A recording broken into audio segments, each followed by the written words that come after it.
that never ends. The fighter in you brings out the fighter in me. Shake it off and take your corner, time for shout out.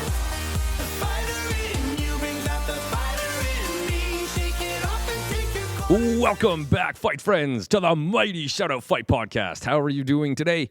It is Saturday, January 20th. I am back in my gym, Airdrie Martial Arts, Deerfoot North, here in Calgary, Alberta, Canada. Today's podcast, we have WKA Canadian Muay Thai champion Jason Davis out of Bellegarde's Dragons in Airdrie, just outside Calgary. But before we get to him, if you like the Shout Out Podcast even a little bit, and you want to help me out even a little bit, you could easily do me a real quick favor. If you want to push like on any of your fun social medias, that really helps me a lot. If you want to go one step further, you can share it, write a little thing. Oh, Shout Out Podcast is the best. Joe Rogan, watch out. And make sure you share it with a friend, family member, or foe. And remember, who knows? Foe can become friend. And then from that, family, who knows? But it all starts with sharing the Shout Out Fight Podcast. And of course, as we all know, this is a 5-star podcast. I think there's like 5 on here, right? 1, 2, 3, 4, 6. This is a 6-star podcast. As per the shirt, by the way, they are for sale, www.shoutoutpodcast.com. But since you can't push 6 stars, how about you just hit me with a 5-star, and you can continue on with your day feeling good. I will accept those 5 stars, and I will continue on with my day feeling good, and we all win. And of course, do me a favor, if you're a real one, you're going to subscribe, because in the words of my man B. Kong, only the real ones subscribe. So do me a favor, and be a real one, and make sure you subscribe to the Shout Out Fight Podcast. All right, guys, I'm raw dogging this one a little bit today. I usually have my intro sheets in front of me, which I don't. But I'm just trying to think here. Quick shout out. I want to give a couple quick shout outs real fast off the top of my head. Number one, my dad. I'm having nothing but vehicle problems, and my dad's really been bailing me out, and I really want to thank him and give my dad a shout out. So, Dad, thanks a lot. I really appreciate literally dropping what you're doing and coming to help me. I mean, the guy had an appointment and literally canceled it to come and help me. So thanks, Dad. I really do appreciate that. And you didn't have to do that. And Mike, my business partner, I gave him a shout out last time for what he's done around this beautiful gym. While my knee is completely torn apart, surgery March 5th, hopefully sooner. But I want to thank him again for bailing me out. My car is not running. And again, I just send the bat signal, and he answers it with a vehicle for me to borrow. So, Mike, I really appreciate, again, man, I don't know. That guy wears all the shirts and gives them all, and he takes them off his back and gives them all away. I don't know how many shirts that guy's got left, but I really do appreciate that, Mike. I got some shirts for you, man, if you need them. You can take them off my back. That's the least I could do. Fighty friends, I want to thank, again, Brett S. out there in Thailand kicking ass, sweaty wetty.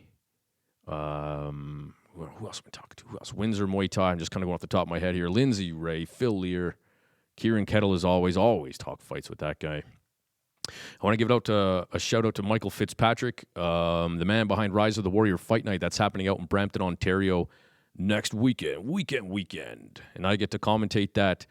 I like going out there. I like that from an old man's point of view, that I can go out there for the weekend or do a show, be fun, be crazy, love Muay Thai, just focus on Muay Thai and come back home to my family and back to the grind by Monday. So I like that idea. Anyway, I'm always looking forward to going out there. From what I saw, one WBC title fight in the main event, and 3 or 4 promotional titles as well. Listen to the podcast with Michael Fitzpatrick. It was 1 or 2 ago, and he explains how he's leveling up Rise of the Warrior Fight Night, and eventually Muay Thai World Cup in Ontario. Looking forward to that. Okay, guys, in this one, Jason Davis. So I've commentated Jason quite a few times. I have got to commentated Jason Davis a few times on the Muay Thai World Cup now. I'm not going to, he just left, by the way. I'm going to be totally real with you. I didn't realize his career was so green, man. He's on quite the upward trajectory with Muay Thai, at least his fight career. And yeah, it's cool. I've commentated these guys around here, and I've always said this. It's cool when I actually get to sit down and, like, who are you, man? We always, good fight, this and that. And, did you see that? And, you finally get to sit down and have a chat. So, man, the area, Calgary, Alberta, Canada, we are on such an upward trajectory with Muay Thai and fighters and events. It's hard to keep up. And in saying that, I also want to give a shout out to Tyson and Kai, who are fighting from Lumpayu, Calgary, out at Rise of the Warrior, and their coach, Chris McMillan. When I came in this morning to set up this podcast, I just see kids everywhere, and like good Muay Thai kids kicking ass. Shout out to Mason, shout out to Jordo, shout out to Isabella, Jenna. I'm trying, guys. I'm trying. Ty, Jackson, Tyson. I mean, Kai, Mason, Mighty Mason. I think I said Mighty Mason. Jackson. I said right. Tyson, Kai, Jordan, Isabella. I'm sorry, guys. I'm going off the top of my head here, Jenna. I'm thinking of the parents who were over there in the corner. Guys, I'm really sorry if I missed one. I promise I'll hit you on the next one. But I was really impressed. You come in. I could hear them outside banging away on pads, and you come in here. And, Paul. Sorry, Paul. You too, buddy. Paul, I almost missed you, buddy. Sorry. And Paulie.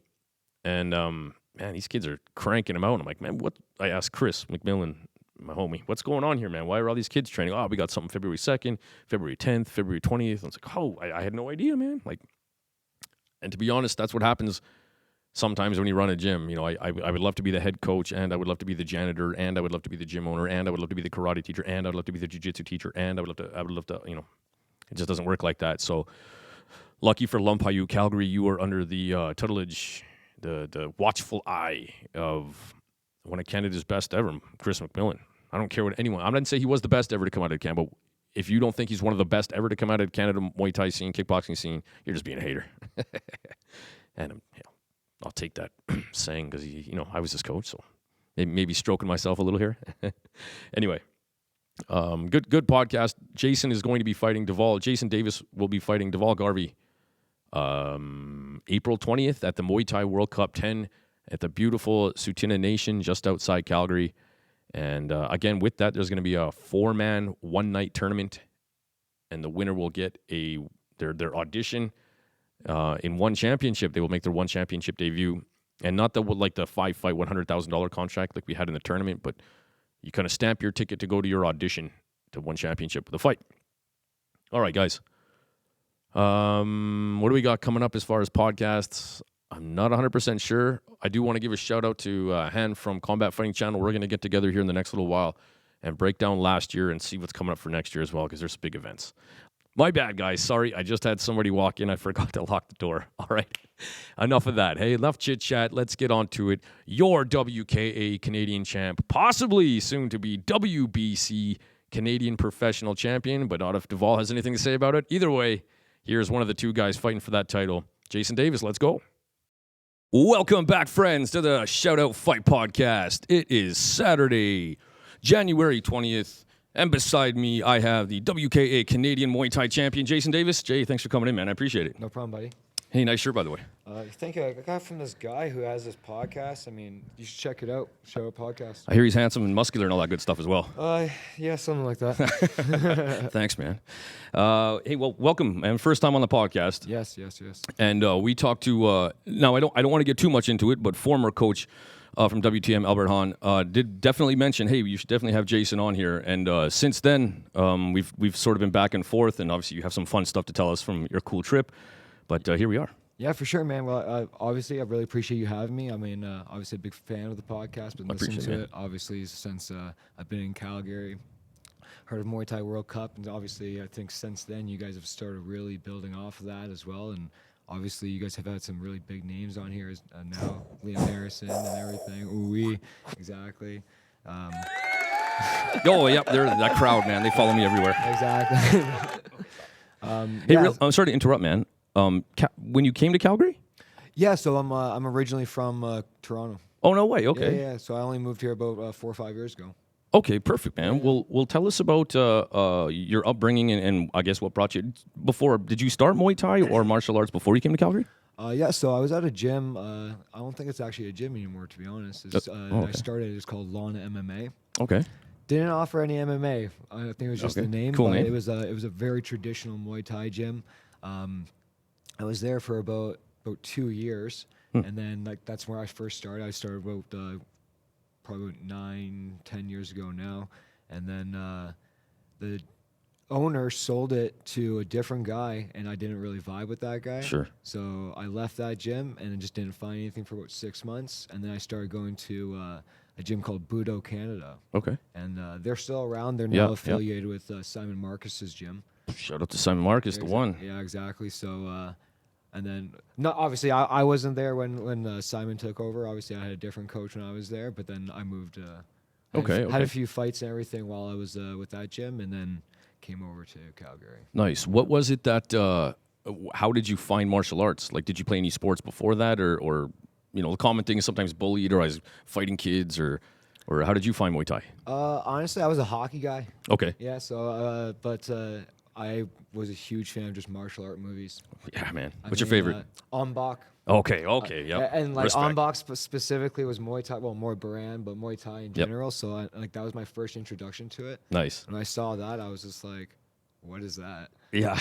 Where can I learn that? And so, yeah, that was Nice. kind of my first introduction. Obviously, like any other guy, some other martial art movies, The Matrix, stuff like Sure, that. sure. Just the idea of martial arts, kung fu, whatever it was like, that was intriguing to me. Yep, And yep. then, obviously, when UFC started becoming a lot more bigger, when I was a teenager, I started watching that. I was just like, ooh, fighting. Nice. Right? And then obviously you dive more into it. You start watching some K1 fights. You start watching some other martial arts, and boxing obviously was huge. And then, yeah, it just grows from there. Yep. And once you're available to start training out of a gym, and you fall in love with it like your first day, right? Sure. So, Yeah, for sure. yeah. What approximately what age did you start fighting at? Or how about what age did you start training, and then how long was it before you had your first fight? So in Ontario, they don't have continuous tournaments. They do have smokers though. Right. Okay. So I started when I was about, I think, 21, Okay. and I had my first smoker about 4 months later, Okay. and then I had a second smoker, I think like 4 to 6 months after that. Nice. Okay. And then so like it just kind of progressively went there, and then after I left that gym, it was kind of like a year gap before I fought again, and then I had 4 fights with Budo, Okay. Nice. and then when I came to Calgary, I think I had 1 smoker, and then COVID put a stamp on everyone's training, right? Yeah. So I just kind of progressed from there. Yeah, for sure, for sure. What did you go into Muay Thai knowing you were gonna fight, or was it just something you're like, hey man, I think I'm gonna punch some cats in the face? Honestly, no. I was just interested because I was just like, I just want to learn it. Like I thought, like once again, I was a big fan of the movie. I just want to learn it. Sure. And then once you start getting good, I think I was just like, I mean, it'd be cool to take a fight. And then like you get the offer from your coach, like, hey, I think we can set something up. And then you're just like, what do I have to lose? And Right. then, yeah, and then I think when you have your first fight, when you get hit in the face that very first time, you either know Bang. this is for me or this is not for me, right? Good call. Yeah, exactly. So I think I got hit in the face. I was just like, I want to do this. So, and then here we are, like Nice, eh? 9 years later, right? Beauty, So, beauty. Now, did you have a training camp for your first? Was it smoker or fight? Like, I'm curious. Like, let me tell you about me. I was young and dumb teenager, like most, and I was hardcore recreation martial artist every day, all day. Went to whatever, but diet and running and extra training. Like, I didn't know that was like I'm like, God, this is really hard. Yeah. And I didn't know until I went to Mike Miles, or I didn't listen maybe until I went to Mike Miles, and then I was like, well, maybe because there was a team there, and I was just like, holy cow, man, you guys work unbelievably hard, and that was really eye opening for me. Did you have that same sort of thing on your first camp, or were you looking for that? Coming from hockey, I assume you're already pretty athletic to begin with. Yeah. I think for me personally, it was like when for my first smoker was a little bit different. I mean, you're just kind of training recreationally and just getting fit. I showed up like every single day, and I'd message on the coach. I'd be like, "Hey, is the gym open on Sundays?" He's like, "No, stop bothering me. Like, see you Monday." Those are the guys that should be fighting, though. And that was it. And I was just obsessed for that first like 4 months. And then he was just like, "All right, we're having our own in-house smoker. I'll get you on that card." And it was just like, stop bothering me. it was more like that, exactly. But then when I had my first amateur fight, obviously it was more of a camp. And then you look around at the guys who already do have the experience, and you look at to see what they're doing, and you're like, I should be doing that, or why am I not doing that? And Okay, then, good. So had the awareness, like, I got you. For sure. And I was like, well, because then you start sparring these guys, you're like, why am I getting pieced up by these guys? Right. What? I come to the gym just as much as they do, but I'm not doing the same things they do. Right. So Right. why am I not getting pieced up? Because I'm not doing the same things they're doing. That's so it. then you learn from experience in that way, right? That's why you have a team. Like 100%. Yeah, perfect. 100%, Man. right? That's great. That's great. What brought you to Calgary? Why the move? Honestly, ex-girlfriend. Is that right? Yeah. Just she was going to school there. She wanted to come back to family, and then I was just down for some change. Toronto's expensive. Ontario's super expensive. It's a wild place, man. So exactly. But obviously I was down to be close to the mountains and everything. It's beautiful out here. And Yeah. I really liked Calgary. Since Oh, I nice. moved here, so Nice. yeah. And then, so how long was it before you came to Calgary that you found Muay Thai in Calgary? Honestly, I actually went to Mike Miles for about 2 or 3 days when I first came to Calgary, like the first week. Yeah. And just wasn't for me. Yep. Yeah, nothing bad about it. It just wasn't my cup of tea. I think it was just a little bit too busy. Sure. I was just like, it's a very popular gym, obviously. Yeah, without a lot of people come from there. A lot of people. That guy's had a gym open longer I've been alive. Exactly, right? So I just wasn't my cup of tea. It was a little bit far from where I was living too. And Yeah, it was gotcha. just too much of a travel. And then I checked out WTM, I think like the next week, and just at the time it was a vibe. Yeah. It was really nice. Me and Albert did get along at the Yep. time, and it was just it felt like a really good fit. Felt like it was like a nice facility as well. Yep. I mean, if you've ever been to WTM, it's a very nice facility. Yep, you bet. They got everything there, and it's obviously grown, progressed since then as well. So At quite a rate too, man. Lots of 100%. quite a strong team. yeah, For sure. 100%. And yeah, so I just from there on, I was just like, I think this is the place Nice. I'll be out of. So. Nice. And so, once you came to Calgary and started training, by then it was like 3 amateur fights or so. Back in Ontario, sorry. Yeah. 4. 4. Okay, you had 4 fights. So I was 3-1 Gotcha. coming to Calgary. Okay. Yeah. Did you, when you came to Calgary, I'm assuming there was some research, maybe Muay Thai. Were you kind of, let's be real, Calgary area, Alberta is a hotbed for Muay Thai, as is Ontario. But did you know that coming here? No. Okay. I had no idea, to be honest. Like, Okay. I didn't know what to expect, especially because if you search up Muay Thai gyms in Toronto alone, you'll see like 100. It's crazy. 150 gyms pop up. Yeah. And then when I typed in Muay Thai gyms in Calgary, I had like 10 pop up. I was Yeah. like, uh-oh.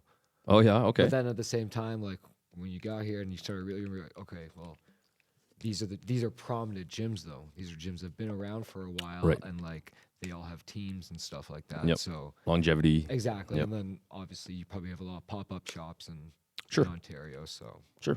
And here too. Yeah. Any city really. Yeah, for exactly. sure. Now, once you're in Calgary, how long was it before you started hunting for a fight? it was kind of more immediately. Like I was hungry. I wanted to kind of just keep momentum going. I do think most of the time, anytime you join a new gym, they kind of want to feel you out for a little while. For sure. Are you a nutcase? Or Yeah, exactly. they want to see how you are, how you're going to be in the ring, out of Mm-hmm. the ring. They want to see how you are around the gym, around the team, Mm-hmm. stuff like that. So, trying to think how long it was. I think it was my first smoker was a Mike Miles smoker. Okay, yeah. here. I was on a card. I fought some guy from, I think, Champions Creed. Okay. Don't Shout out to remember- Champions Creed. Yeah, don't remember his name though. Sorry. Sure. It's all good, man. Buddy, what's his face? And then I had a second smoker at Mike Miles again against a guy from, I think, Dynamic MMA. Okay. Yeah. And then I think that was it for smokers. After that, I think COVID hit. Okay. And Okay. and then after COVID, I had my first amateur fight for WTM. Gotcha. It was on a Medicine Hat card. Okay. Okay. Yeah. Vista Fury. Yeah. Yeah, I like going down there. Yeah. So you were saying, which is common, and I own this gym. I'm no different. If somebody comes in with a fight experience, like you said, we definitely let's just see how things play out. We'll see where we are. Yeah. Did you have that same feeling as well? Like, were you like, no man, get me a fight, or were you like, hey, let me just stew in this a little bit as well. Let me learn what's going on around here.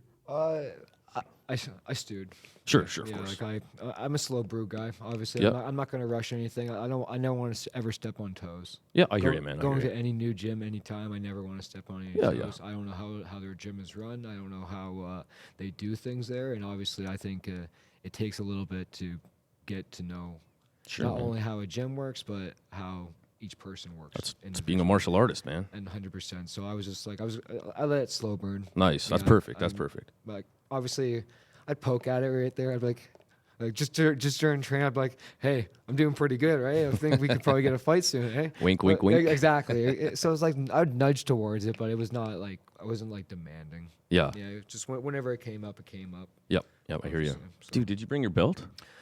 Honestly, no. Oh man, I should have. I had it right here. You know, I could have had 2 belts to bring. Too. Oh, there we go. Yeah, Dang. So Next time, man. Next Yeah, time. it's okay, Doesn't have it's to be the only one. Don't it's worry. okay, it's okay. Next time. So COVID. 3 belts next time. Oh, we'll get on that. We'll get on that. So COVID.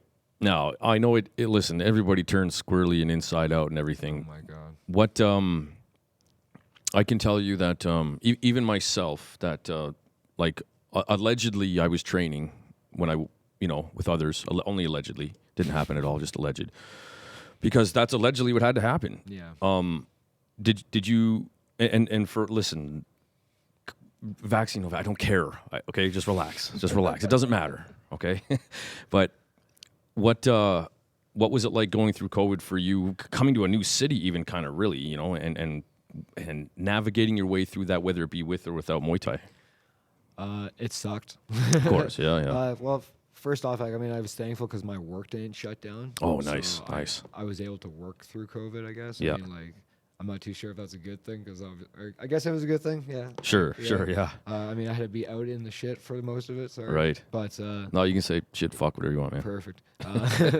But yeah, so I mean, I guess I was thankful for that. But in terms of Muay Thai, it kind of sucked. Obviously, it's like it kind of happened after I was obviously finding my bearings. I was getting fit, starting to fight. I think this was after I had 2 smokers, so it was just like, ooh, okay, I'm like he's Finding it. He's going to get me an amateur now, right? Right. So and then COVID hit, was just like, oh god damn it. Yeah, So then it was like resetting everything. sure. The gym shut down completely. There Yep. was no allegedly training. Yep. And then I think like everyone else, I put on that COVID-15, that COVID-20. Sure, and then sure. I think like I looked in the mirror one day, I was just like, we got to do something about this. Just even if I got to do something at home about this, I got to do something. Yeah, And then I got a bag and Yep. just started doing some home training. nice. I think that lasted maybe about like 6 weeks, and then started meeting up with people at the park. It was Yep. just like we're gonna find different ways to work this That's out it. because this is the laws at this point are getting crazy. Yeah. So we got to figure something out. Yeah, and So as a gym owner who still had to pay rent around here, I can tell you, man, that we walked the line the entire time. You could tell they were like, oh, 100%. we really don't like you doing that, but you're not like, hey, well, off you go. You know, like, yeah. Anyway, yeah, gotta do what you gotta do. That's right? just it, and work with what you got. And I'm no different, man. That scale over there under the blue light during COVID, I stepped on that thing. I'm 5'8", maybe 7.5, and it said 207, and I was like there was nobody else even in this place, and I literally felt, I was like, come on, like I felt so much shame for myself that I luckily I changed that, but unfortunately I'm now battling the scale and diet a bit. Now I'm waiting for knee surgery, but yeah, it was rough, man. More like 25 for me, maybe not 15. Nah, it's all good, bro. It's all good. So we come out of COVID. When was your first fight coming out of that down in Medicine Hat? So Who'd you fight? I fought a guy from an MMA gym. Okay. I can't remember his name. Huh. I don't think he's fought MMA or Muay Thai since. I think he's gone to MMA since. Okay. But I can't remember the gentleman's name. But it was over at Medicine Hat. It was my first fight with no shin guards and elbows as well. Okay. So it was only a 3-round fight, but I was still like, I didn't know. I thought it was going to be a geared up fight. Sure. Going to be geared up, and then like Albert comes running out of nowhere. He's just like, okay, no shin guards, just put the elbow pads on. I'm like, what? Okay. I'm like, here we go. And What were your thoughts about that? do you know, It's the best way to do, by the way. 100%. I was nervous about just throwing kicks. Sure. Obviously, I think that's the only thing. I was happy to get the headgear off. Yeah. Headgear is so annoying. Yeah, it's brutal, man. I hate it so much. Like you watch like my first, like all my fights where I have gear on. Every single time I have to fix the headgear. brutal. I hate it. Yeah. With that being said, I will never fight gear again. I think. Yeah. Unless maybe like some type of big IFMA tournament might be changing my mind, but even then, like, I don't like it. Yeah, gear's brutal. It's horrible. But like I think like most people, I think I was just worried about the shin snap. Sure. Yeah, right. Sure. Like, I think just that's always in the back of the head. You just see it. You're just like, I never want that to happen. Please don't get Anderson Silva. And that's exactly it. And you see it, you're like, mm-mm. So I think it was just always in the back of my head for that first 2 rounds. I think it was like the ending of the second round. I threw one kick and I landed it, and I was just like, that wasn't that bad. Yeah, And then the third round, I just started throwing kicks. I was just like, okay, it's not that bad. Nice. Yeah. And kind of like, I think it's mental. Yeah, agreed. Yeah, I mean, I think if you're training hard, like in terms of like you're always trying to kick the pads hard, kick the bag hard, you're checking, you're definitely getting used to checking as well. As long as you're doing stuff like that during your training, I think your shins will just naturally be good to go for when you fight. Yep. And it's just such a popular saying from fighters too. Like, you're usually kind of injured anyway going into a fight, so it's always this sentence. You won't feel it when you're in there. Don't worry about it. Yeah, exactly. The adrenaline will take over. Don't worry about it. You won't feel it when you're in there. Don't worry about it. So how was your feeling? So did you win? Yeah. Okay. Yeah, first fight I won, yeah. Perfect. So at this point, what's your record then? Right now? At the medicine, after this medicine hat fight, after it? 4-1. 4-1, okay. 4-1 officially. Beauty. Yeah. Okay, so I don't count smokers. Sure, agreed, of course. Like, I don't count smokers in exhibitions. Yeah. If you do, I have like, that's an extra like 10 fights of smokers Yeah. in exhibitions. Whoever's listening, don't count those either. Yeah, Please don't. Exactly. It doesn't count. It's unsanctioned. That's it. Now, so your first, was that your first full Muay Thai? Yeah, I mean, if you count the only 3 rounds, full Muay Thai, but Full rules under, Yeah. knees and elbows and all that good exactly, stuff. yeah, Okay. yeah. No shin guards. Now, So that was, I think, the end of September of. I'm sure I was there for 21. Okay. Maybe. I feel like I was there for that fight. Yeah.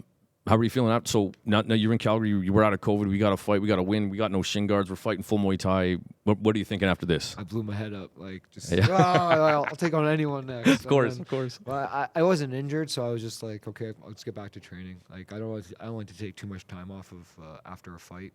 Maximum 3 days. If I fight on the Saturday, there should be no reason I'm not back in the gym by Tuesday, Wednesday. Sure. Just And if you win, it's always that McGregor strut on Monday.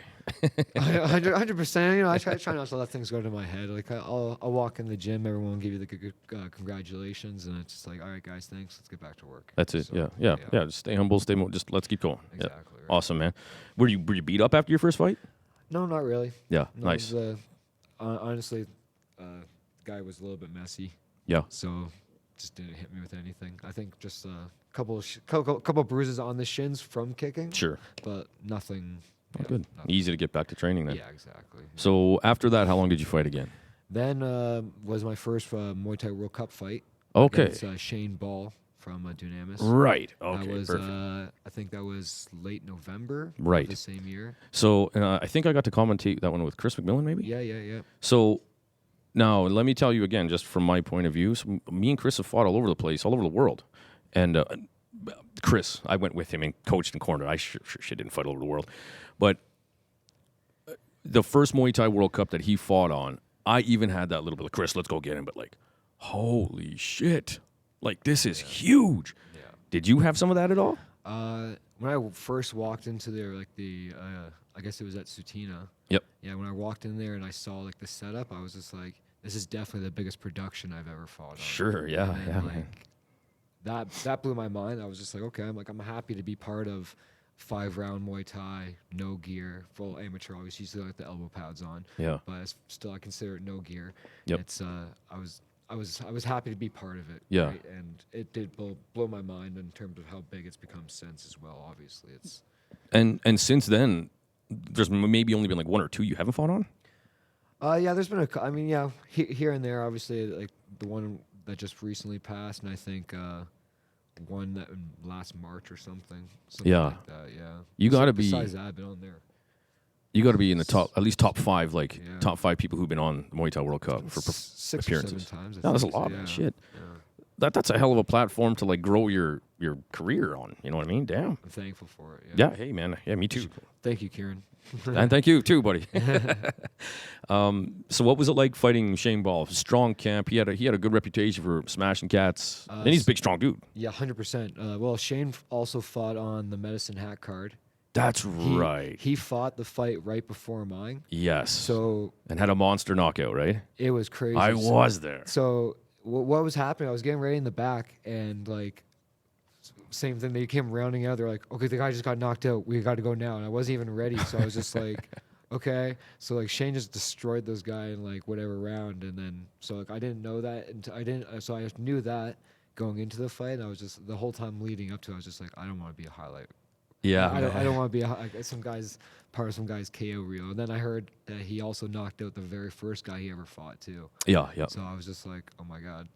Just don't be number 3. I was Okay. like, yeah, that's exactly what it was. And obviously, Shane's a big guy, right? Yeah, So, big strong guy, man. yeah, So, and you came away with a win on that one, right? Yeah, I won that one too. So, knowing what you know, and like, oh man, I don't want to be highlight number 3 here. What was your game plan going into the fight? And was there any point in the fight where you felt like, hey, I have control of this. Let's just keep doing what we're doing. Well, it was my first 5-round fight. Oh, okay, so, okay. like that was like something that was in the kind of the back of my head about cardio. Sure. Obviously, I mean, if anyone's fought 5 rounds, you don't want to gas out in round 3 because you got to fight hard in round 3 and 4, right? That's it. So, I felt I wanted to be a little bit conservative, but at the same time, just pick shots here and there. I think it was at the ending of the first round, I got him with a big knee into like the stomach, and then like he just kind of backed off from there, and then it just I don't know. We had a good back and forth the entire Without a doubt. Yeah, the whole fight was just a good back and forth. I would hit him with something, he would hit me with something. I would sweep him, he would just crack me with a head kick. Like Yeah, that's so, right. Yeah, so he got like it was a good back and forth, and like it was a good learning experience overall as well. Just that was. What did you take away from that fight? I got to clinch. I got to work on my clinch because like he's a strong guy, right? Like technique only gets you so far sometimes, right? When a guy, if you're doing technique and a guy just picks you up and just throws you down anyway, like That's right. there's only so much you got. Theory and function got to meet in the middle. Yeah, exactly. Yeah. So that obviously I also took away being able to fight 5 rounds. Sure. Get a better feel of like, okay, go hard here, go relax here. Go hard here, relax here, go hard here, relax here, right? So, and that was a good experience. And since then, like 5-round fights are my favorite. Without a doubt, Yeah. you can kind of get into the fight. I right? love it. Yeah. Now, was it that fight then? It was a good hard fight, good hard contest. Was it coming out of that fight that you could allow yourself to be like, maybe stop worrying about the 5-round thing so much? You know what I mean? Like, I can do it. I got the gas. I got the mentality to do it properly. Like, don't worry about the 5-round thing. Just do your thing. No, I'd say after the next fight. Okay. Which was? Jarek. Jarek. Oh, that's right, Yes. dude. That was a great segue, by the way. Yeah. So when I fought Jarek, I had Bolo Young. Yeah. Man, he's jacked. Like He's Chong Li from Bloodsport. huge, right? I feel like I always fight the freaking big guys, man. What the hell? But yeah, so when I fought Jarek, I had a really good camp. I actually went back to Ontario, train with my old coach for that camp for a couple of weeks leading up to that. And Was that on purpose or just out of circumstance? I was in the area we happened to. Nope, I went back specifically for that. How come? Because I missed him. Okay. I just missed just the vibe me and that coach had was really good. Sure. Shout out Crew Benny. There you go, man. And yeah, just I had a good vibe with that guy, Sure. and I still do. Don't worry, I still I still talk to him all the time. He talks to me about my fights every single Nice. time I have him. So I missed that feeling. So I went out to Ontario, had a really good training camp to finish off there. He came out to Calgary to corner me for that fight, and it's just that fight. Like I don't feel like I gassed out that whole fight. Like it was a good fight, but I felt like I was like. Second gas, third gas, fourth gas. Like, How come? I'm not too sure. Yeah. It was just a really good training camp overall. I think like I started like dialing down my diet as well. Started getting a little more used to that, and I don't know. Just had a supportive corner, had a supportive team, right? Yeah, I hear you. That goes a long way for me. Sure. So. I'm sure having that little bit of extra boost of your sort of original coach there, I mean, that's got to be a big part of it. Yeah, 100%, for sure. Yeah. So what was it like fighting Jarek then? That's a big, strong cat, oh my man. God. I still think to this day, Jarek's probably hit me the hardest out of anyone ever. I can believe it. That guy's got an Shout out Jarek, bro. Hits like a train. overhand right of death. Yeah. I think it was like the 4th round of that fight. He threw like a huge overhand, just cracked me. I just looked at him. I was just like, we're fighting now, boy. Yeah. Like once again, it just felt like I gassed up.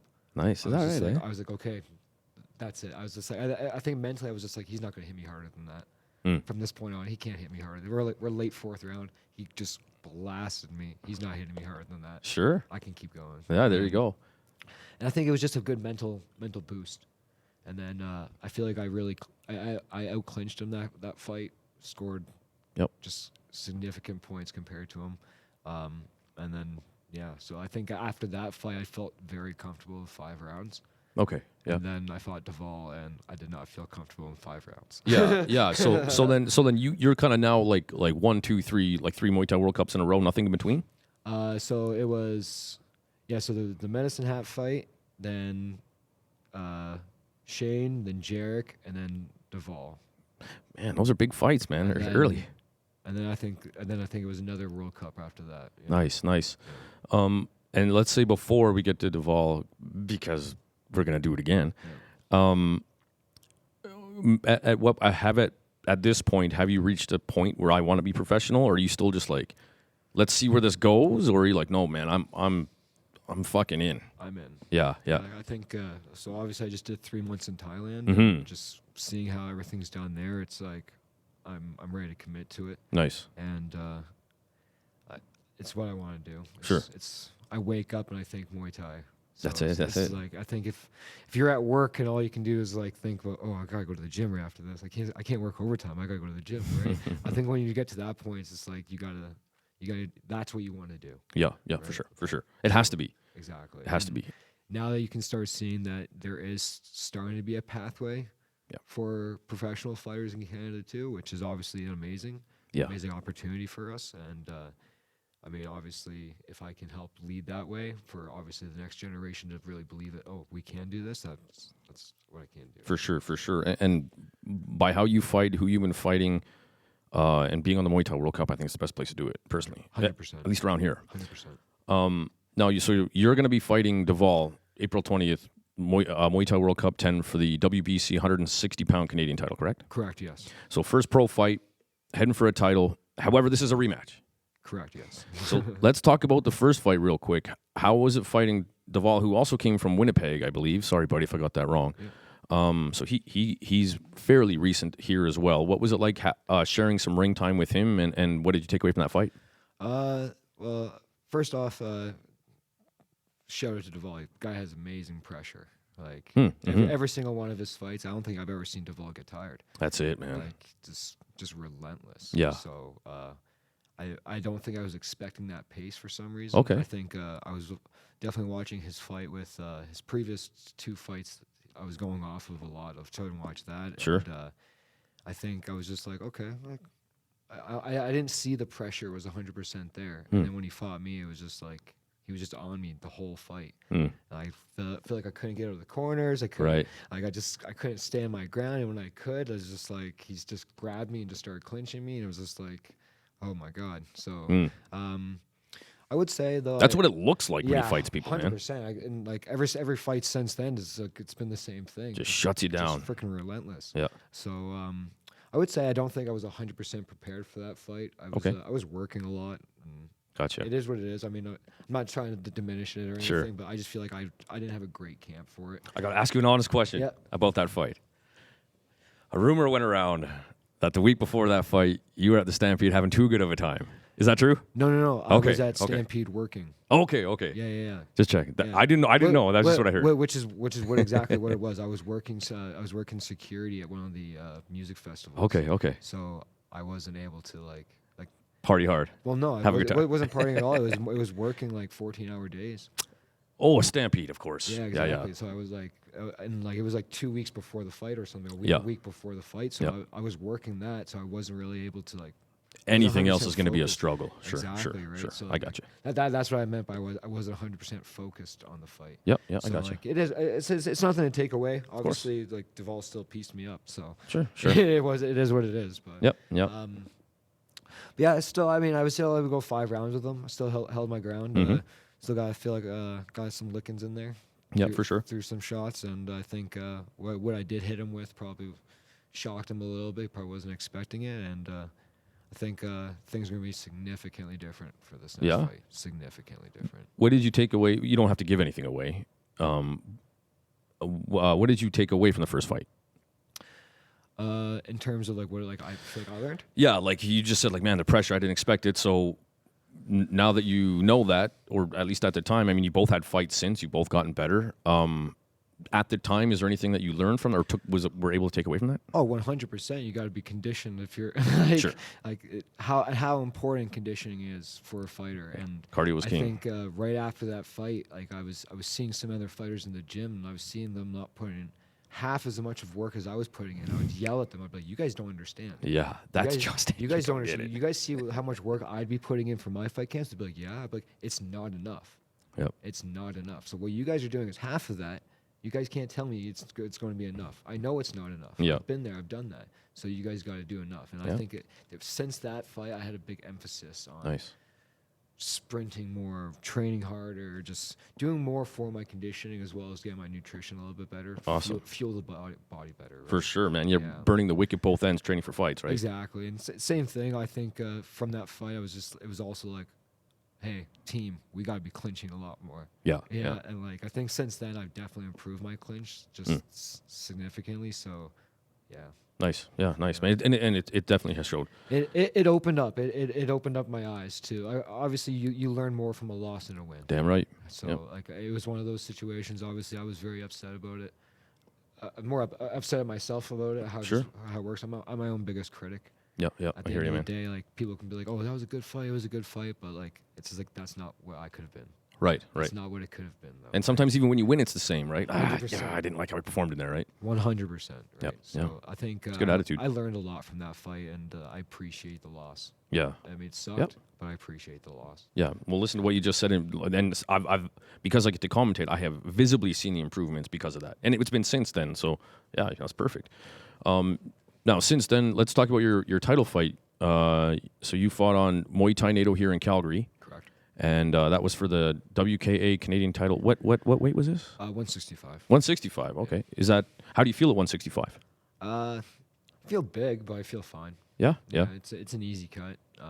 160 is an easy cut too. Okay. So it's anything below is start getting a little bit rocky. We can talk about that if you want. Definitely. Had an issue in Thailand with that. Okay. Okay. Yeah. So but yeah, 165 super easy. Okay. You know, Nice. so. And who's your opponent in that? Do you remember? Guy from Diamond Muay Thai, I think is Kian Knight.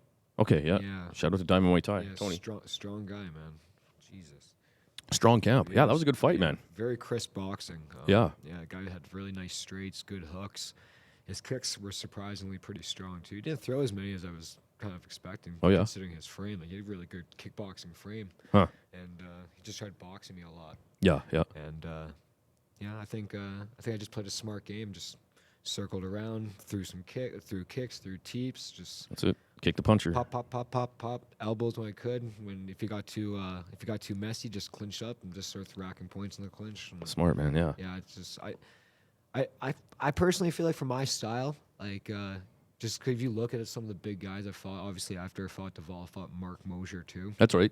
another freaking ape. I forgot all. Yeah, he was Yeah, huge. just- I forgot all about that fight. Yeah, exactly. This guy was a freaking silverback gorilla. Yeah, so- man. He's huge. And then I fought Jarek again as well later on in the year. So it's just like That's right. I always fight these giant guys. Yeah, man. Right. So it's just like I feel like But you're beating them. yeah. What does that say about you, Giant Jason? Sorry. What I was getting at is that I think what it kind of says is like about my style is you're not gonna just hit me. You're not gonna just knock me out. You have to play the game. Yep.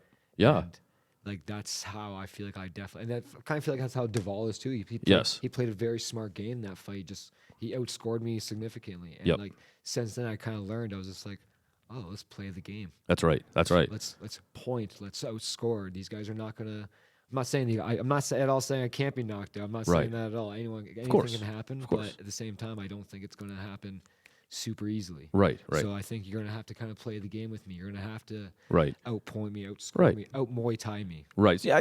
Sometimes you zig when you should have zagged, but instead of just making it a lottery, let's go. Let's see who goes down first. Right. Exactly. Yeah, smart, man. Well, like you prepare for these things, especially if you're a smart martial artist. You Yep. prepare for okay, if this guy's gonna wild out, what do? You know what to do. Right. If this guy's gonna play the game, what do? You know what to do, Yep. right? So it's Yep. like you learn these things instead of it just being like this guy's fighting me, you go into a panic, and then you're like, I guess we're getting into a brawl. Right. It doesn't have to be, right? Right. It's fun for the people who pay tickets. 100%. Yeah, exactly. Everyone wants a knockout, but I mean, like at the same time, like Yeah, so do they. yeah. I mean, I also want to win. I don't want to be knocked out. Yeah, exactly, So- exactly. So 100%. And I think there's a big, I think that is, even if you're an amateur fighter, that is the difference between the amateur mindset and the proper mindset. Like, I'm just going to go in there and go. I'm like, Yeah. eventually you'll learn.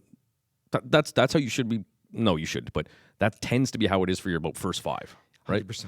Next 5, it's learning how to do it correctly. And I tell my fighters, by 10 fights, you need to know if you want to do this anymore. It's about the 10 fight mark. People think of themselves as world champions, or maybe I don't want to do this anymore. 100%. It's about 10. Yeah. That's how I feel. Yeah, that's smart to say. So when did you win that title? Last September? Yeah. So it was like end of September there. So That's yeah. right. So like same thing. Like when I fought this guy, I thought like he just tried boxing me again. I was just like, bro, it's a Muay Thai fight. You gotta like, he didn't throw any elbows. He didn't like really. He threw a couple kicks, but I was just like, okay. Can't just box in a Muay Thai fight. After about 2 or 3 rounds, I was just like, okay, like I'm playing the game at this point. Yeah. Yeah. Pop, pop, pop, pop, pop, move, pop, move, pop. Yeah, move, no pop. risk. Yeah, Be smart. Yeah. 100%. And and that's the fun. That's what I love. I mean, I know we can talk about this later too, but like one championship, I love crazy fights. They're Yeah. so fun. 100%. But my draw to Muay Thai is the game plan, right? The elbow guy versus the kicker versus the knee fighter. Like how even when I'm commentating, I'm obsessed with looking in the corners. Like, are you calm? Are you relaxed? What are your instructions? Are you calm? What are you saying? And then let's see. Like, I really am big into the game plan. Yeah, exactly. I love it. Love it. Exactly. And like Art of especially- war. especially when you fight in Thailand. There you go. When you fight in Thailand, it's like it's not just kill, kill, kill, kill, kill. It's Right. like, hey, relax, relax, now kill. Right, Hey, right. Relax, relax. Don't worry about that round. We'll get next round. Relax. And then sometimes it's like, okay, we gotta go kill this motherfucker right now. You're just like, okay, Okay. like it changes so quickly, but like Sure. and like I think that's how it is, and it does help, especially because you feed off the energy's corner or your corner's energy. Without a doubt. And like if your corner is just telling you to kill the whole time, what if you got like 2 minutes of killing you, and then after that you're like, I'm died. I'm trying. Yeah. I'm trying. I'm gonna get killed. Exactly. Now it's exactly, and like I think that's one of my worst fears is also just being like I can't defend myself. Oh, dude. Like dude. that's a scary position. What's that saying? Like, I think it's Vince Lombardi or something. Fatigue makes cowards out of manly men. You know? Yeah.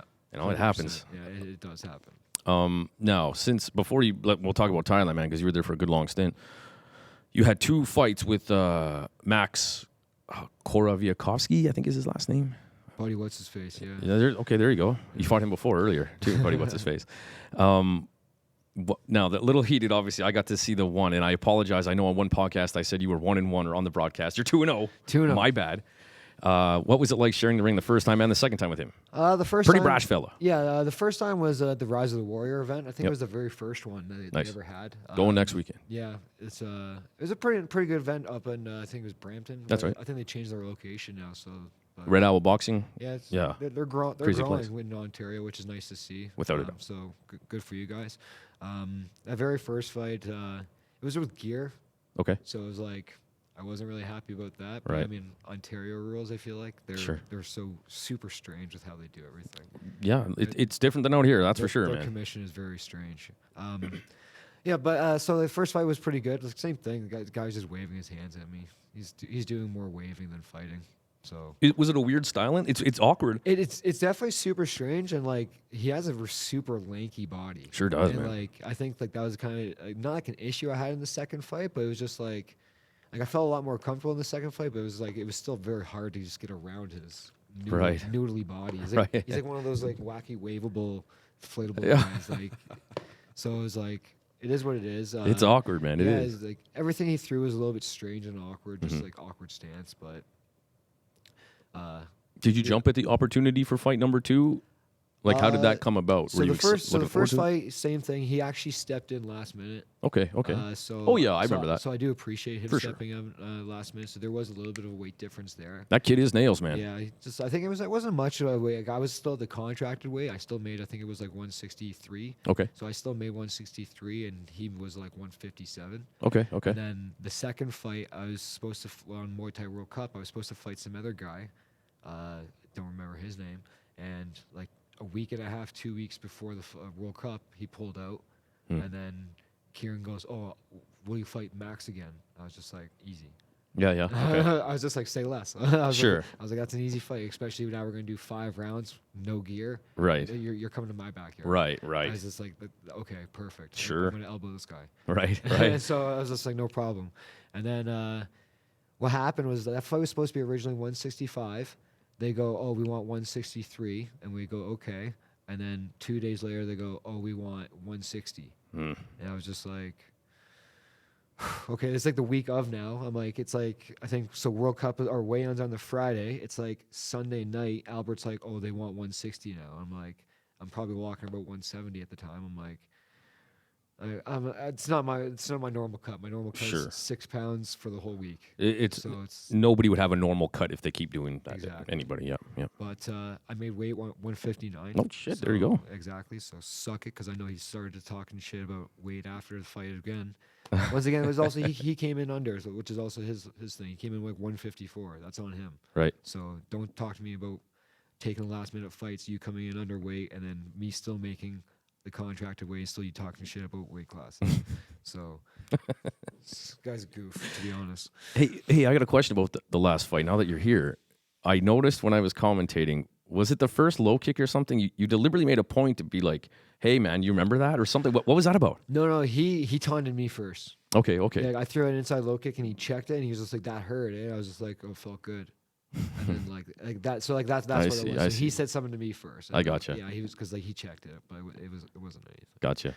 Well, you did a good job, but were you at all affected when he would do things like come follow you to the corner in between rounds?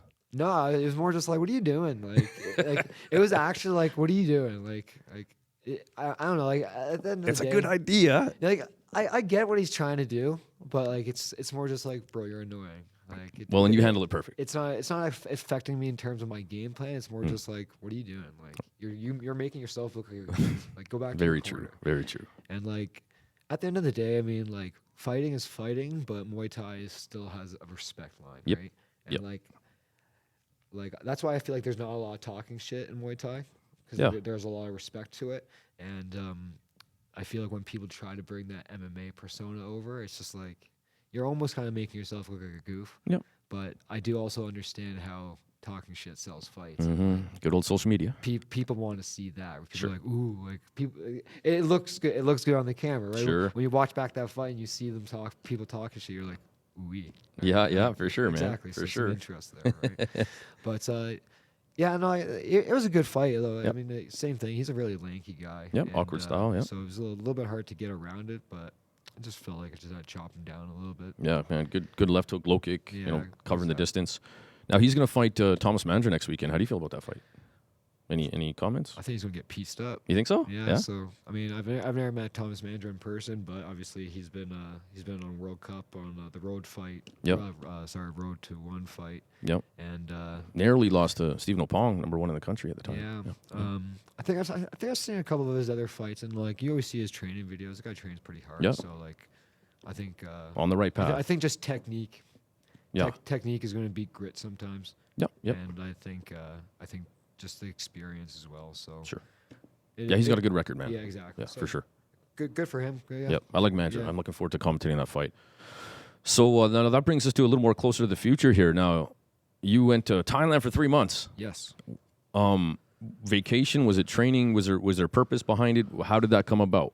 So for the whole 3 months, it was all training orientated.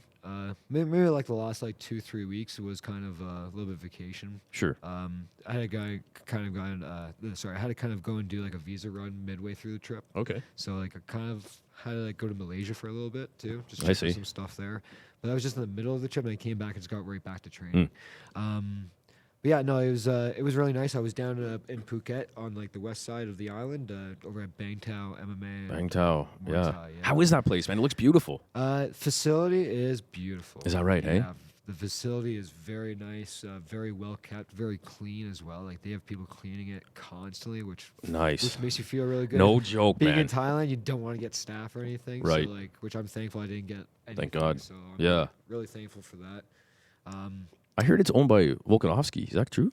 I think he has like some partnership in there. Okay. I think it's mostly run by the Hickman brothers. Oh, okay, Yeah, okay. big MMA wrestling coaches Yep. and everything right now. They got a really good MMA program going on right there. Okay. It's I would say the gym is definitely more MMA based. Okay, They okay. have some really good coaches out of there. Obviously, got like Ajon Watt, who's like Yeah, come on, man. Drop some names on oh us. my god, it's got Ajon Watt up there. How is training with him, man? That's an intense little ball of muscle, that fella. You hear that guy down the street. Yeah. You hear that guy down the street. Like, I love it. I wake up, I'm walking to the gym, and as I'm walking, I just start smiling because I'm like the energy. And the guy's like 51 years old. He's a monster. Yeah, great shape, man. I don't think I've ever seen him wear a belly pad either. Is that right? Yeah, he just takes it. What a savage. Like he'll tell Savas like body shot. And Savas is there just throwing. And that guy can hit his monster body, hooks. man. Yeah, he just start throwing knees. And he's there. He's like, no, nothing. Like, Dang, this eh? guy is solid, right? Solidist. Yeah. So training with him was awesome. He wrapped my hands for a fight. Nice. And he was in my corner for a fight. Nice. That was awesome. You got like Sam A is there. Yeah, man. Lurdsil is there. That's right. Obviously, Michael Savas is there. Sick, man. And Those are bad dudes you just named. you also have so many guys that just come through. It looks like it. Yeah, they Yeah, just come in and pop in. Like I just saw, I think this morning that Damian Alamos is there. Ooh, oh, that's right. Yeah, That's so right. like man. you just have guys coming in and out of that gym all the time, right? It Yeah. attracts a big crowd. Their strength and conditioning program is pretty crazy Hmm. as well. It's pretty intense, and yeah, overall it was a good experience. Would you go back? Maybe for like a day or two. It was Yeah. definitely on the little more expensive side. Sure. I Yeah. would imagine. It was Yeah. it commercialized pretty fast. It did. It did. Yeah, very fast. And as I said, I think if you're going for MMA, it'd be really good. Mm. But for the Muay Thai, I think it's on the pricier side Yeah. compared to a lot of other gyms in Thailand. And you know, it wasn't until now I think about it, I didn't even hear about that gym until like Savas and those guys left Pet Yindi, and then Literally. it was like, where's this place? Yeah, that's literally the same thing as me. Yeah, Yeah. there you go. Probably Same thing. most. Well, Yeah. then like they have like RWS fighters out of there. That's it, so, man. like, same thing. They got like UFC fighters, big Bellator guys Yeah. running through there. Like it's Yeah. very W- popular. With that comes a price tag. You're gonna pay for it. yeah, I guess so. I think you do. I think you pay for the novelty, Sure. like a lot of gyms. Did you get to move around with some of those names that you dropped? Sam A. or- yes, Yeah. How was that, man? Sam A was slick. I mean, Yeah. even though he's a little bit older now, he's slick. Hundreds of fights. I think like still that guy can throw like 100 kicks in like 30 seconds. Amazing, like, man. So fast. Lurdsilla, I got to spar him a few times. Sure. I don't think Just whiffed. I don't think I could even stand 30 seconds with the guy. He just sweeps you constantly. Is that right? Yeah, you just can't do anything against him. So tricky. That's crazy. Savas is he's a tough kid, man. Sure. Yeah, Sure. Very tough. Yeah. Like very strong, very slick. Yeah. Very smart fighter. I think he's still young. He's like 24, 25. Nice. And like like walking around, you'd be looking at me and him. You'd be like, you guys are like the same weight, but he fights like 135. Yeah. He's- Oh, okay. Is that right? yeah, Eh? he's pretty small, Big dude. but looks like my size. Sure. right? And yeah, very slick. Everyone there trains really hard. man. Nice. So Yeah. Those names, man. You're gonna be training. yeah, Yeah. it was great. It was a very good experience. Nice. Yeah. And you took a fight under them or two? I had 2 fights with Bang Tao. Yeah. Okay. Now, were you planning on when you went to Thailand? Were you planning on fighting? Like, Yes. okay. 100%. I wanted to. I was hoping to get more fights, to be honest. Okay. Yeah, but 2 came up, so Sure. it is what it is. I had one at the Patong Stadium in Phuket. Yep. Pretty big names. Liam saw it there a few times and Yep. everything, so it was a pretty big stadium. Won myself a little belt. Nice. Yeah, Beauty. nice little gold straps. Should have brought it. My bad. Next But, one, buddy. yeah, Next one. next one. Won that fight 3rd round leg kicks. Nice. Yeah, so TKO there, which was nice. And then the second one was. Is that your bread and butter, kind of your low kick? Honestly, it's not. I mean, Really? like, at least like It caught my eye your last fight. Like, ooh, that's a good technique. for the Max fight, it was working. Mm. And then for the fight I had with Kian Knight, like I slapped him with some pretty good low kicks too. Mm-hmm. It was just working. And then same thing, it just worked. Yeah. Okay. But it's not like It's not your like thing? drill. Yeah, it's Gotcha. Not, it's not like I'm in class drilling hooked low kick. I'm Gotcha. not. It comes up. Yeah. Right. Sure. So Well, it looks nice. thank you. I appreciate it. Yeah. So like, yeah. I mean, you see openings. Yep. You see openings, right? So I had that fight, nice 3rd round TKO, And then I think it was like a month later, I had a little bit of an injury from that fight. Just Okay. obviously, I was trying to kick his check. Yep. Like he was like literally just balancing on one foot, and I was kicking his check. Okay. And eventually, he just couldn't check anymore, Yeah. so that's how I got the leg Perfect. kick. But like obviously, it kind of hurt my shin. Yeah, I was just like, oh, I'll deal with this after. But then the next fight I had at in Koh Samui. Yep. So on a different island at a pretty big stadium, the Pechbuncha Stadium. Yep. Yep. Which is like I think like the third or fourth biggest stadium in Thailand. Yep. Yeah. So They've had some big fights in there. Yeah. yeah, so that was nice. And then that fight, I had a pretty rough cut. Okay. The fight was at 155, and I couldn't. My body was like shutting down like 156.9. Which is pretty weird because usually in Thailand, the weight, whether you think you have the weight to lose or not, just kind of tends to fall off. But you were struggling, eh? When I first got there, I definitely was at 155, but Yeah. then like as it just like got Acclimatized, diet, and everything, hydration. my body was like, we're holding on to everything. We don't want to go into a shock, and it kind of sucked because obviously I feel like I let myself down. It was my first time I ever missed weight. Okay. So Okay. I let myself down in the terms of that, but I still had the fight. It was only 1 kilo difference. Yeah. So Yeah. it wasn't too bad. Still had the fight, and this guy was tough. Yeah. Yeah. Yeah, the first fight I had in Thailand felt like a little bit of an easier fight. Okay. This fight was tough. This guy was kicking the shit out of me, to be honest. He had those thick Thai legs. Sure. This guy runs 20 kilometers a day type Oh, thing. boy. Yeah, and got me with some really good kicks in my ribs. Okay. And I was pretty red, and he cut me pretty bad over the eye. Mm. And going into the third round, it was just like I knew. I was like, oh my god, I'm losing this fight. I'm in one. I was like, I have 3 more rounds of me losing this fight. Oh, I need to do something. And then like my coach just told me something. He's like, he's just like, do this. And I was like, okay. And then I got him with one. I got him with an elbow. Yep. And then from there, I saw Lead up elbow. yeah, with a lead elbow, and I saw like the demeanor change. Oh yeah. He stopped pressuring. His kick wasn't as hard anymore. I would teep him, and he'd be pushed back, and he wouldn't try to come back forward. Yep. So I was just like, I saw the mood change, Huh. and I was just like, if anything's gonna happen, this is the time. And then I came forward again. He threw another elbow, super close to getting me, and then I got him with another one. And cut him right across the forehead. Oh yeah. And then like I saw from there, he was completely on the back foot, and I cracked him with one more, right in between. Oh yeah. Yeah, and like I felt bad though, cause like he got pretty hurt. Yeah, I actually. saw on your Yeah. on your Instagram there. I came to the gym like 3-4 days later, and Ajan Watt comes running up to me. He goes, oh, you killed a guy, and I'm just like, Pardon me. What? I don't want to go to jail. Yeah, he's like no, he's like no, the guy's been in the hospital for about 4 days. Shit. Yeah. Concussion? Well, apparently it split his skull. Yay! It cracked him there, and it cracked all the way down to his lip.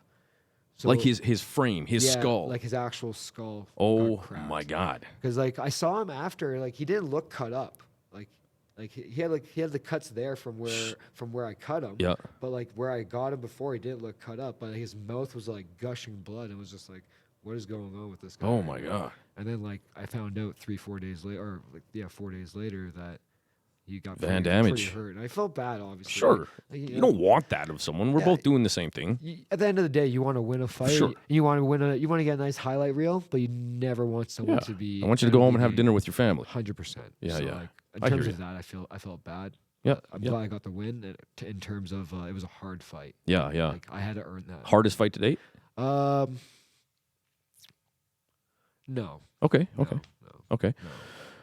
First cut? From an elbow. Okay. Yeah. What were your? You clearly, I'm sure you know what it's like if it's on your eye. It becomes motor oil when it goes in your eye and it stings. Were you concerned, or were you just like, whatever? But like, oh shit, I'm cut. He hit me, and I did that thing with my glove where I looked. I was just like, oh. And then I was like that was it. Okay. Because it didn't feel too bad. Yeah, just kind of curious. Yeah, it was more just like you definitely hit me with something. You know how like sometimes you bang heads with someone. Yep. Like, And you don't know if you just like banged heads or if you actually cut each other. It felt like that. Yep. Yeah. So then like after that, I was just like okay. And then they Vaseline it and stuff. So Yep. like I just it was at the back of the head. Yeah, Or yeah. Back of the mind. Sorry, Yep. I wasn't thinking about it. Yep, gotcha. Yeah, it does affect some people, but yeah, I've been on, like you just mentioned, sort of the both sides that you headbutt. You're like, dude, I am leaking, and you look and you're like, oh, and then there's some where someone feels like they just brush you, and you're like, Whoa. Yeah, Like, yeah. whoa, how did you do that? I'm leaking. 100%, Yeah, that's crazy, man. Around my left eye, I've had like 10 stitches now. Okay. All between just that area. Okay. Left hand up. Yeah, left hand up. Long guard's not working apparently. So, how long did you train at Bangtao until you moved on? So I was there for like the 2.5 months. Oh, pretty much to the end. Yeah, Okay. so I was there the whole time, and then I had just the 2 fights there, and then I went to Bangkok for the last like 2 weeks. Okay. In Bangkok, I was at I checked out a few different gyms. Hmm. I didn't know this one was so popular. I can't remember the name, or I might just be saying it wrong. But it's called like Sasripa. Oh yeah. Saspripa, something. Sassy like. Prapa. Yes, Yeah. yeah. I didn't know this gym was like super like kind of popular Sure. or well known or something. I went there and I was just like, ooh, this is like an old school ass Yeah, gym. This is- man. like there was like carpet on the floor. Like, Nice. like I was just like, I like it. I mean, there's definitely staph infection here. Right. Yeah. So, I was just like, this is what we need. This is the experience. So I was there for like a couple days, and they offered me a fight. Oh yeah. On Friday promotion called Rajdamnern Knockout. Okay. So it would have been at Raj's Stadium, Nice, man. and I wanted to freaking take it so freaking bad. But my flight was like the same time as the fight. Oh, is that right? Hey. Yeah, and like we didn't want to push it back. Sure. Yeah. Sure. Time to go home. Yeah, it was time to go home. Gotcha. The money would have been nice though. I mean, it was like Yeah. $500-$600 paycheck, so it would have been nice just to take that going home. But Sure, man. yeah, and then obviously just fighting in Raja would have been. That's it. Amazing, Yeah. right? Yeah. No kidding, man. But no kidding. even though I couldn't take the fight, it still made me really happy to know that like, hey, there's gyms that can obviously get me on that card, or Yep. also like they think that I'm that level that I can be on their promotion. Yeah. So, Yeah. No like, kidding, man. So like, Motivating reason to go back. exactly. So even though I didn't get to actually fight on the card, it was still nice to know that like I could. That's right. I could have. That's right. So, like, Send me back. The opportunity is there. The opportunity is there. That's right, man. Yeah. And so, were you in Thailand when this fight rematch with Deval came along for the 160-pound title? So I first got the offer like the day after the fight in Koh Samui. So Okay. It was actually on my birthday. Okay. So Okay. I fought on December 6th, and then December 7th was my birthday. Gotcha. And then that same day, I also got the fight offer from Kieran. It's a good day. I was just like, shit is just lining up right It's now. meant to be. I was like, okay, here we go, here we go.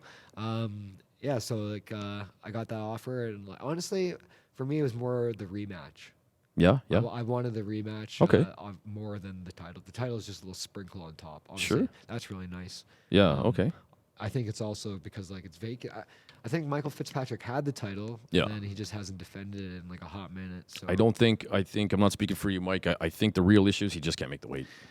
it is what it is. Honestly, you get older and like That's it. it just And he was even, I think, on my podcast I did with him. He was just open like, I just don't want to. I don't want to cut that weight anymore. it's hard, man. Yeah. It's hard. Like You reach a know, point where I don't exactly. care to do it. Totally understand. Yep.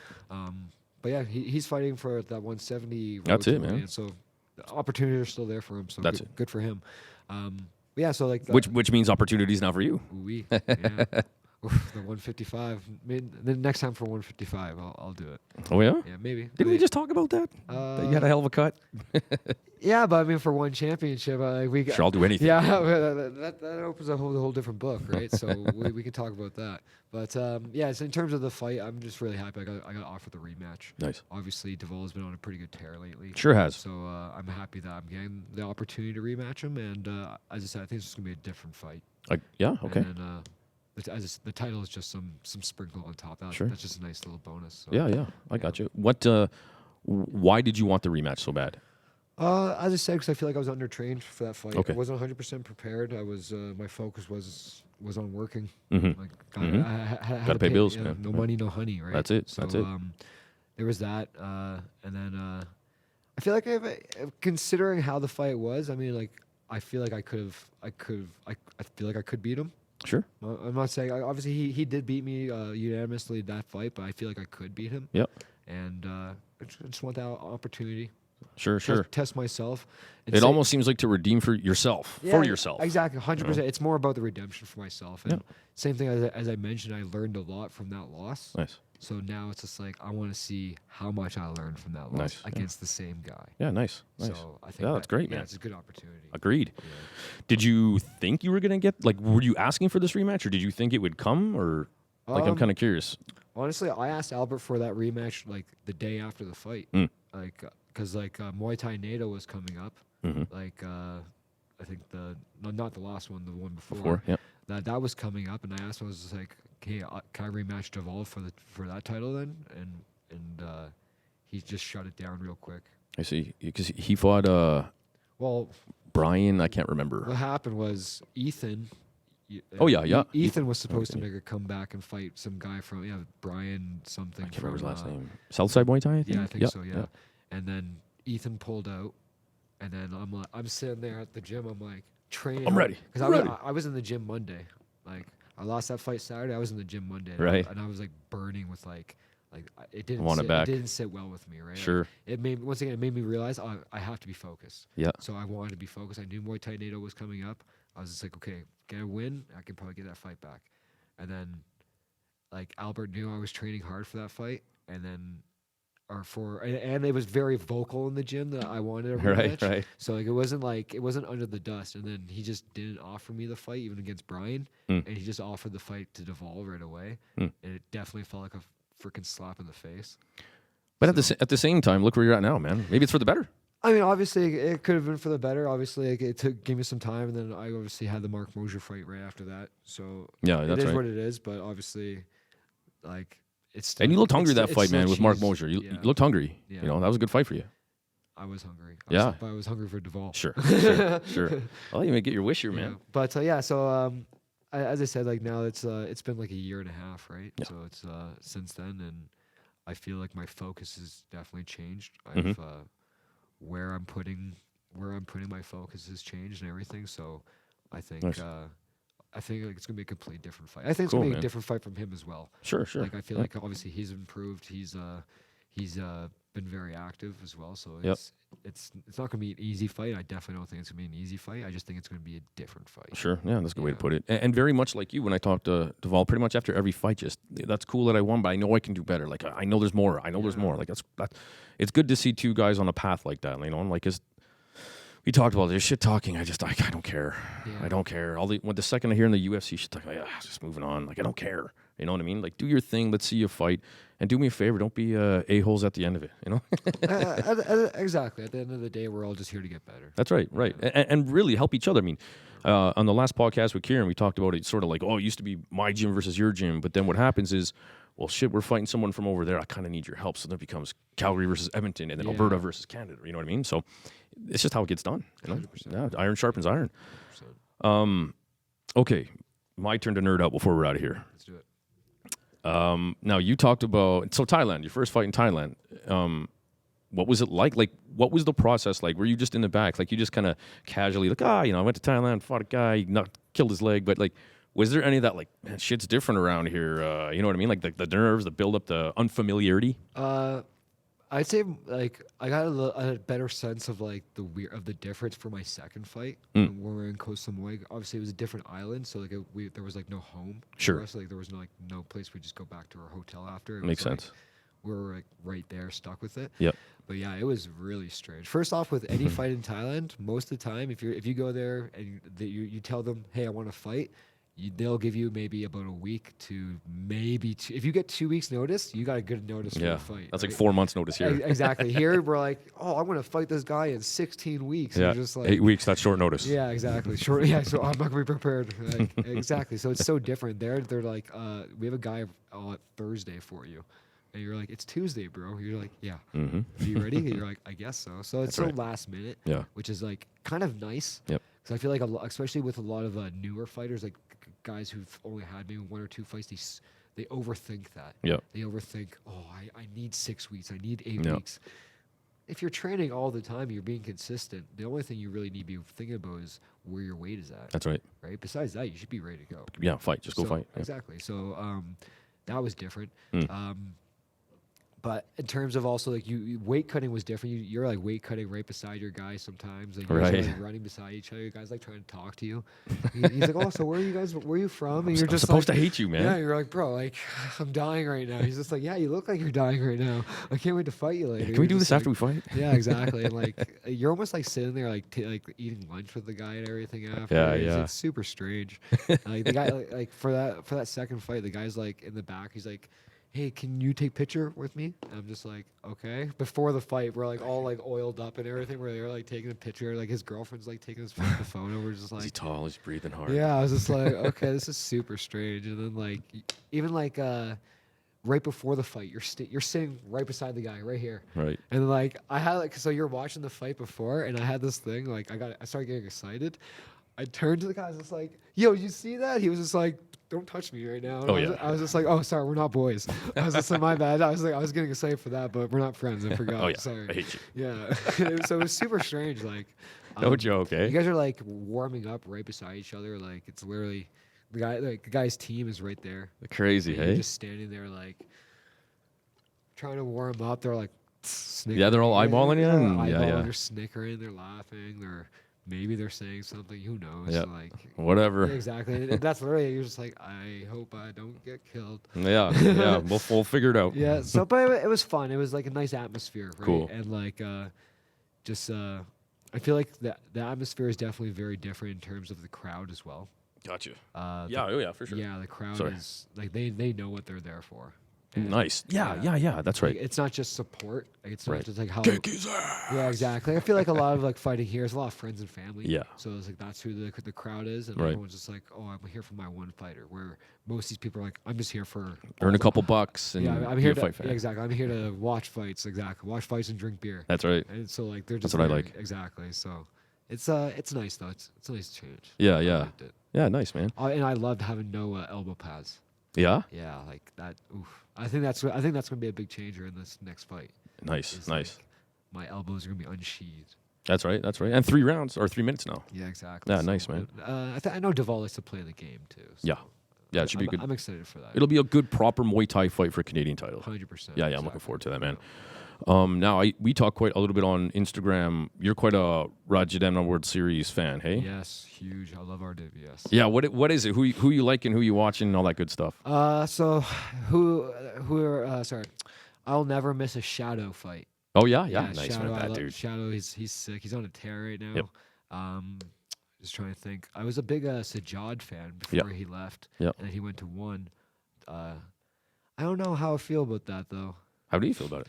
Well, I love one. Nothing against one Mm-hmm. championship at all. It's just not exactly Muay Thai. Yep, I hear you. Which yeah. I think a lot of people can say it's more of just it's an all out fight. Sure. So like I respect it. I love it. I love watching it. I would probably definitely love to try it someday, but it's not Muay Thai. Mhm. So I think Sajjad's style is very Muay Thai. Agreed. And Yeah. it's like same thing. He's not. Yeah, good he call. he's too traditional for that style. So unless he changes that up, and he broke his hand pretty easily too. That's And right. that's why he's out for a little bit now. Yep. So it's just like those 4-ounce gloves. They changed the entire sport. Yeah, that's right, man. So, And bodies. Exactly. So in RWS, I actually had a few boys I was training at Baintow that were going to be on there. Oh, too. yeah? So that'll be nice. Yodwich, love Oh, watching man. him. Just legend. Nonglek.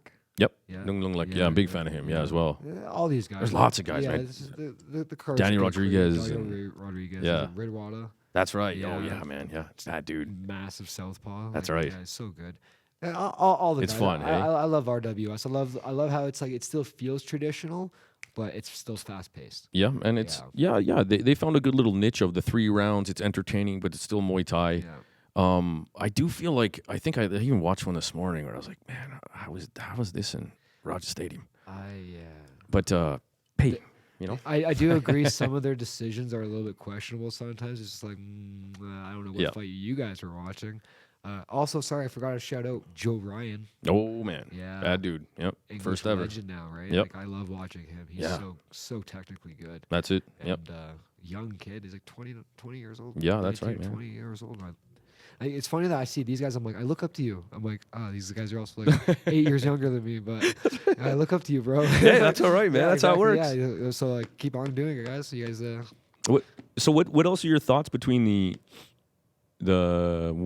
global rules, one championship and not like so I guess you just kind of mentioned, you still prefer traditional Muay Thai? Do you watch one championship? Yeah. Oh, Yeah. I watch it all. Like, Yeah. I'll watch it all. I'm a fight fan. Sure. Don't really watch UFC at all anymore. Yeah, I hear you. I can't watch. We don't have to anymore. Yeah, I can't watch MMA anymore. It's too much. Yeah. I don't got time for 5 rounds. Or Sure. for 5-minute rounds. It's too Yeah, much. yeah. But yeah, no, don't get me wrong. I'll watch any one championship. I'm still one of the biggest one championship fans. Yep. I just think it's different. It's like I love what they're doing in terms of bringing more exposure to Muay Thai, because obviously now, like, you talk to a casual and you're like, oh, one championship. They're like, oh, Rodtang, oh, this guy, Yeah. and you're like, okay, I can talk to this guy. Yeah. Because they've heard about them now. That's right. That's right. So they're bringing a lot of exposure to it, which is really nice, and I like that. Obviously, I also like how it's just different sports all in one organization. Yeah, that's cool You're too. gonna have one card: MMA, Muay Thai, kickboxing, jiu-jitsu. Yep. Like, They do a good job mixing it up. it's nice. It's a nice variety, Yep. right? Yep. Agreed. And you never know what you're gonna get. That's Like, right. You never know if it's going to be a long night where it's like 10 decisions, or you never know if it's going to be like that card we had the other night where it was like a whole card of finishes. Yeah, man, And that's the one nice. card that was, or the one fight that was a decision was probably a fight of the year. That's type- it, yeah, man. exactly. That's a hell of a fight. Exactly. Yeah. So Lisi and Sonka Joe, Joe. Yeah, that's right. Not a what. exactly. Who are your 3 favorite fighters of all time and why? Super Bond. Super Bond. Yeah, Yeah, nice. What is it about Super Bond? Love his style. Yeah. Just that. I guess in Thailand I got to train at Super Bond's gym. Nice. I got to do a PT with a trainer Gay. Oh, yeah, that's right. How was that? That was crazy, man. Yeah? Yeah, the guy's a rock. Yeah, he looks it, man. Yeah, like the same thing. You just kick this guy in the jaw, and he's just like, good. Hurts good." you. Yeah, exactly. So like, same thing. He lift you up and throw you out of nowhere. Is that right? Yeah, this guy's so strong and like, but he's kind of short too. Oh, yeah. But yeah, that was a good experience. Push, just kills you. Sure. But yeah, so I'm a big fan of Super Bond. Yep. Obviously, I love his kicking style. Yeah, man. Just that kickboxing style is just so good. Yeah, good. Unbelievable transition that he can do both, you know? I think it's sorry, I think it's I forgot my word. My Brain. bad. I have a brain fart. Hey, no I feel like everyone knows. Sorry, I feel like everyone knows that I'm a big Haggerty fan. Get out of here. Yeah, get out of here. Really? Yeah. Obviously. Is he your favorite? I would say it's Of all time? I'd say so. Yeah, man, nice. I've been a big fan of his since before he was in one. Oh, yeah. Back when he was fighting on like the Yokow card. Yeah, man, him stuff and Super that. Leg. Yeah, exactly. Yeah. And obviously I got the general nod for the nickname as well, Nice. so that was really nice. Nice. And, yeah, so big fan of him. And then honestly, man, you got like Tao and Chai. You got so many other Yeah. greats right now, right? I think it changes, but I think right now I'm gonna say Joe Ryan, Joe Ryan. Haggerty, and Super Bond. Nice. Those are my three. Those are good names, those man. Those are my three go-tos. Nice. Those are good names. Now you mentioned earlier that the title is kind of you want the rematch for yourself, and it's about you and doing the title is a sprinkle icing on the cake. So in saying that, at the end of the day, all said and done, this is over with. You're done fighting. What would you, if it was picture perfect, what would you say? This is what I accomplished in my fight career. Like Anything from titles to status to anything. When it's all said and done. 100%. Like at the end of the day, like if I can say I was a champion in anything. Yeah. Even if I retired tomorrow, I could still say I'm a national Canadian champion. Very true. So like, I think when I first started fighting and I didn't know what I was trying to get out of this, Mm-hmm. I think my first goal I set was I want to be a champion. Okay. I want someone to come up and be like, Here's your belt. he's the champion, right? Nice. And then when I earned that, I was just like, nice. Like, Okay. Literally, it just happened, right? It just Sure. happened in September. And when I earned that, I was just like, I could literally retire tomorrow and be happy with what I feel like I've accomplished. Okay. But that being said, obviously, I'm not done. Okay. And then from there, it was just like, okay, I'm going to go to Thailand, see how it is there. Yep. Did Thailand, saw how it was there, and like it was just like, okay, like I know what I want to do. Like I want to be pro. I want to be a professional. And then your first professional fight, you get offered a WBC title fight. You're not going to say no, right? Sure. And obviously against a guy that you've been wanting to fight against. That's so, right. At the end of the day, I just see these as credentials on my resume. Yeah. Right. So obviously, whenever I do decide to settle down, I retire from fighting, and if I decide to open up my own gym or something like that, Yeah. Sure. I was obviously, kind of curious about I that. have those credentials, right? Yep. Is that something you'd like in the future? 100%. Awesome. I mean, if people ever see me, I'm definitely. I usually corner some of the other WTM fighters when I was there. I was always there for like the continuous tournaments. Yeah. and the smoke- Reffing. And, the smokers, exactly. So I was always there for the guys, and I love coaching. Like, I love training Nice. people. I love Muay Thai, right? Sure. My thing is if I can show you something and teach you something, that's something for me. Right. Yeah. Right? And like you just learning and getting better from what I can teach you that's good enough. Right. Because I'll say the exact same thing to that bag right there. But if you want to listen and talk about it, then let's do it. That's exactly it, right? So definitely coaching is Cool, something man. I do love and I do enjoy, especially like teaching classes, PT, stuff like that. I love doing that. Yep. I love to share my passion with anyone who has the same passion. Nice. Which I feel like any fight fan can say. That's Like, it. You could we could sit down for hours and just talk fighting. That's it. Just because we're both fans of it. It's right? magnetic. Exactly. So I feel like you can share that passion with anyone about anything. Mhm. It's like that's what makes you happy. Nice. Yep. Yeah. Yeah, man. Good call. So obviously, one day Yeah. when I decide to stop fighting and obviously hang up my own gloves, I'll try to switch my focus to that. Beauty. And then until then, it's just kind of Keep fighting. keep fighting. Nice, Yeah. man. Nice. Build my resume, right? There you go. That's exactly how I see it. Beauty. Yeah. I think a WBC title is kind of like having like that Harvard stamp on your. That's resume it, or man. something. Like, hey, this guy fucks. Like, There you go. Yeah. That's right. Dang. Chris apparently fucks. He's got one. There you go. Yeah, exactly. What? Oh shoot. Professional. Okay, I'll move. I'll hold that one for a second. 'Cause I forgot what it was, but I had a good question there. If you could give one shout out to one person in this podcast, who would it be? One shout out to one person in this podcast. Honestly, my fiance. Yeah, nice. Yeah, Smart. Elena Pratt. She's a solid rock. Yeah. Like for my last since we've been together, she's really held me down through camps, helped me with my diet and my nutrition. Definitely did Nice. most of the planning and organizing of the Thailand trip. Sure, nice. So like it definitely she's so helpful when it comes to all these things. Obviously, you probably know how it is having a wife and kids, where sometimes the gym takes you away from those things. It does. It Yeah. takes you away from the home life, right? Yeah. So Yeah. And I don't have any kids, so it Sure. doesn't. But it still takes you away from those personal experiences sometimes. That's right. And very understanding, very supporting of Nice. that. And yeah, so I hope my wife doesn't hear this, but I try to think of it as like collecting get out of jail free cards. But then the problem is I usually have to spend them all at once. That's just how it goes. I'm sorry, Mrs. Shout Out Podcast. I remember my question. I don't care about for talking shit. Mostly about for your own interest. You're a professional. You're at the top. We're living in fantasy land. I'm gonna give you $1 million to fight anybody that has ever existed in the ring for Muay Thai. They could be dead too if you want. Who would that person be? So I just have to fight anyone for $1 million. Yeah, you just So what's the weight class? Is it open weight? Sure. Yeah. Ooh, Yeah. We're in fantasy land, man.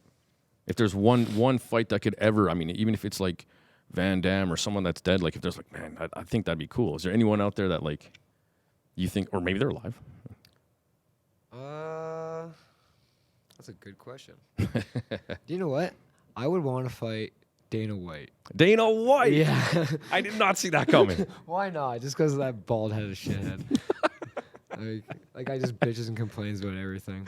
Nice, But, Dana White. yeah, I was why thinking not? I don't know, man. I'd go up to heavyweight and fight Verhoeven or something. No, I'm gonna take a guy who's not a fighter. I'm gonna take a guy whose ass I could probably maybe kick. You never Nice. know. Nice, Even though I don't think Dana White would be an easy fight either. No joke, I man. feel No like that joke. guy probably knows something that we don't know. So you never know. Awesome. But I feel like I could get some pay-per-view points off that. Good you know? call. That was a Yeah. great answer, Yeah, man. Great there you answer. go. Well, listen, man. Before we're out of here, where can we? I'm almost certain that me and you will be doing some kind of interview, something before the fight. But where can we find you on Instagram, training, anything like that? So obviously, as everyone's probably heard by now, that I'm no longer at WTM. New gym, So new I camp, can, new trainers. Yeah, I can gladly say to everyone I'll be training out of Bellegarde's and Shout out to Bellegarde's. Woo. Yeah, In Airdrie. Yeah, Bellegarde's up in Airdrie. So really looking forward to be able to train under Vanessa and Crew Lewis there. Nice. They got a pretty strong team. I was kind of saying earlier, you got Palumbo there, who's That's Palumbo. super active. Yep, bad Damien dude. Smith, who's been Another on, bad dude. World Cup a few times, I think. That's right. Or at And, least once, but he fights lots. Yeah, exactly. Yep. Yeah, I got my boy Mohammed, who's fighting on Mike Miles' card next month as well. Nice. So, Ocean Coffrey. yeah, exactly. well. Ocean's fight on there as well. Yeah, Nice, exactly. nice. So like, it's a pretty strong team, and Yep. I've seen how Crew Lewis runs his ship, and I like it Yep. so far. So He's a passionate guy like you just talked about. 100%. Yeah, I could see how that works well. So I think that's definitely going to be interesting. It's a little bit of a different style than what I'm used to, but I think Mm-hmm. the flair will be nice, and I think it's going to add to my game. Nice. So I'm excited to start that journey with these guys, and I appreciate you guys for having me. And I guess for Instagram, you guys can check me out at j_Davis07. There you go. And yeah, And other than that, guys, I think tickets are on sale right now, April 20th. This Jay Davis, Deval Garvey are one of the premier fights on the fight card. This is a rematch. I get to commentate. It's going to be awesome. Anything else before we're out of here? yeah. I mean, like, I'm just glad you did all your research now, because I get all the commentary right for this fight, right? Oh. Haircut for me too, hey? Well, now I'm going to say you're 0-4. My bad. Awesome, man. Thanks a lot, hey? Thank you, Jay. All right, guys, we'll talk to you soon. Peace.